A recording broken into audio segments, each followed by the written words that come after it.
start us out with some comments about the game today. Comments about the game. Congratulations to State. I thought they played extremely well. I thought they had a great game plan coming into the game. You know, Lexi Carson is awfully good. I mean, I think these guys are good too. Don't misunderstand me, but you know, she was difficult to guard. I thought Deidre Combs did a nice job, you know, getting after her. But we had a stretch, and I'm sure that Dwayne Cochran of the Times West Virginia is going to be able to tell me and all the rest of you will. We went a whole bunch of minutes and could not make a shot. And you know, the one thing that happens in all of basketball at any level, when you have a drought where you just don't make shots, then it's extremely difficult to keep your defensive effort and level up at a high level. And we missed, and I was just talking to Dave Smith from State, and he agreed with me. We had a lot of open look shots. It wasn't that, you know, they were hanging on us or whatever. We just missed them. And you know, gosh dog, we've been shooting in the 50% range in lots and lots of games this year. And Dwayne, you probably know this because I don't, honestly. I think we're shooting like 46 or 48% for the year. And I mean, we usually shoot it really well. It's one of the things that helps us overcome some of our deficiencies. And you know, Dave Smith said to me, he said, "You guys look tired," and I'm not real sure that he's not right. That our legs were a little bit shot.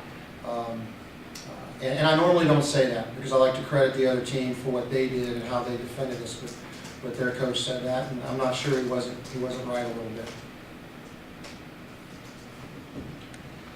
Girls, as Coach said, you guys did have some open looks, and it wasn't any one person, it was everybody missing shots, and that, you know, we stunned, especially me, because I see you guys all the time, but not used to seeing that, and it had to be really frustrating. You know, we were right in the game there, and I don't know how many possessions, I wish I did know. It was several, 6 or 7 in a row, coming down to get good looks and not making it look. Anything they were doing, or more just you guys is not hitting the shot? I mean, I just think that I think that we had a lot of good open looks. We could not buy a basket. We had open looks, we just couldn't buy a basket. I mean, if you have nights like that, unfortunately, it was during tournament time. And honestly, without Hallie, you might want to add something, but I don't know if we've had a night like that all year.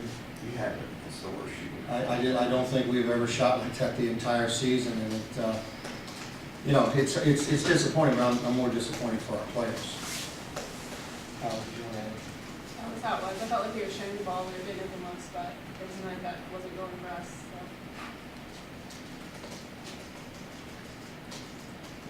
You guys seem to have an opportunity there about the 5 or 6 minute mark.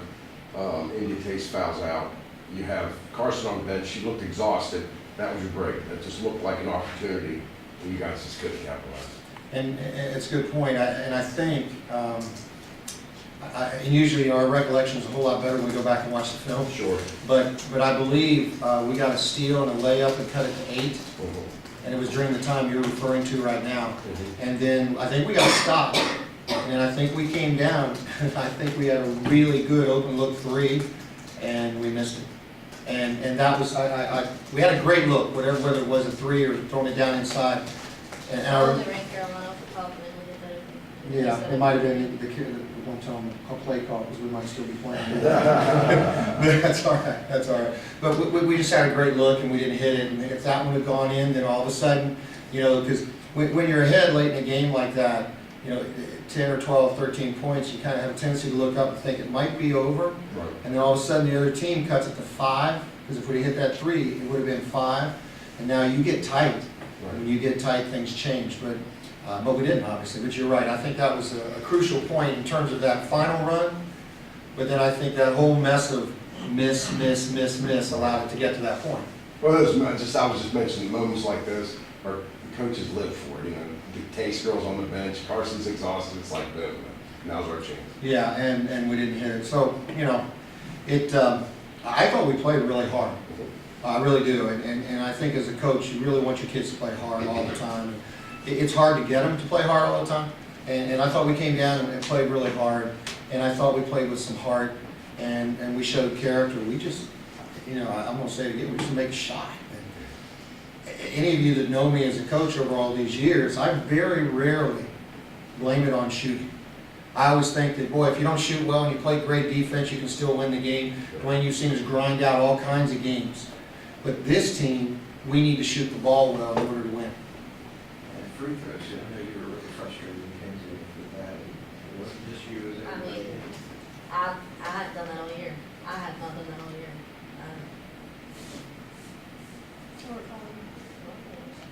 The good thing is for you guys, you got almost everybody back. Well, hold on a second. The NCAA regional has not been determined. Right. You know, I had the young lady that interviewed me after the game for the television station asked me about my thoughts for next year. And I said, do you know something I don't know? You know, the NCAA regional is not set yet. And we were 8th going into this tournament.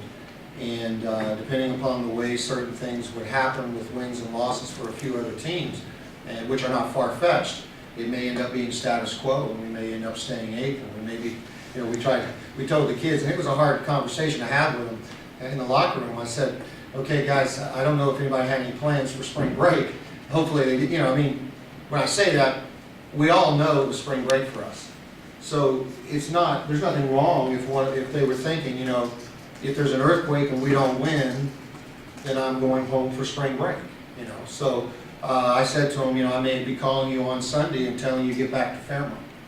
And I think our men have a great chance to get in, so there'll be a, you know, a get together to watch the men's show. So it's very easy for us to piggyback on top of them Sunday night if it does happen. So, you know, I think there's, don't ask me a percentage chance, but there certainly is an opportunity for us to still be playing. So I'm not going to entertain any questions about having 5 returning starters next year, which we do. And also the fact that you know, we're 18 and 10. Does that sound right? Yes. We're 18 and 10 right now. We returned 2 starters this year. We graduated our entire backcourt. For all intents and purposes, Makenzie's a freshman because she didn't get any opportunity to play last year. So we start 2 freshmen, had 2 returning starters, and graduated an All-American, and we won 18 games. So if we don't get to play anymore, I'm very proud of our kids. Is there an extra chip coming into this after losing them twice during the season? Especially when the games are so close. Chip on your shoulder, maybe? If you can, no. No, I don't think so. I mean, it's a reasonable question. Somebody said, boy, it's hard to beat somebody 3 times. I said, tell that to Seton Hill. Yeah. So, from last year. So Right. that's a statement that gets made a whole bunch. It's a common one. And if you play better than somebody, it's easy to beat them 5 times. And they play better than us. Anything else?